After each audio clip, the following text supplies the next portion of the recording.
A biting satire and a would-be inspirational tale are on area screens this week. And here to review Honk for Jesus, Save Your Soul, and Gigi and Nate is film critic Chuck Chuck, I gotta say, I don't know much about either of these. And there's a reason why. Okay. I suspected this, and then there was an article in Variety last week that confirmed this. They have said that this August and into September is the biggest movie drought they have seen in decades. And I think what's happened is that when COVID happened, there were a lot of films made that didn't come out, so there was a backlog. But of course, the studios shut down, so films couldn't be made.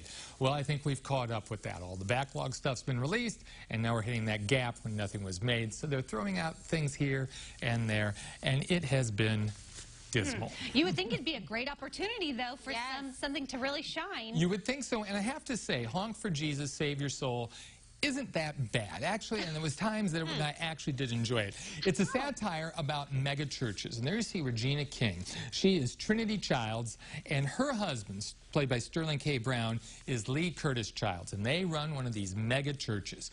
I mean, and look at this thing. I mean, they've got money, more money than you know what? They flaunt their clothes, they flaunt their money, they flaunt their sports cars, and they say, well, it's all from Jesus because, you know, I followed the path and I've been righteous and I've done all this stuff.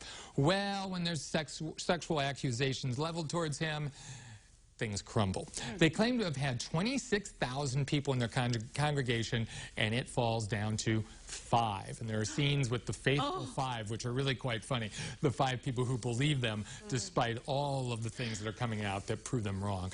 This movie's about deluding yourself. The wife, Trinity, she's always kind of suspected that her husband's been full of it, and now it's coming out because she's quite aware that there's something to these allegations, and he is lying. He is lying. He is desperate to save this in any way that he can. And what's interesting about the film is that it's made as a mockumentary. They hire a documentary filmmaker to film their comeback. They think it's going to make them look good. Oh, does this backfire spectacularly?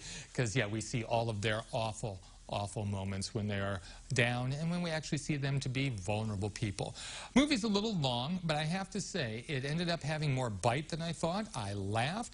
But I also was really thinking about, again, how you delude yourself, how we all delude ourselves, and sometimes it's a big shock when the true self emerges and you can't deny it. So Honk to Save Your Soul, it is in theaters and also premiering on Peacock tomorrow. Oh, okay.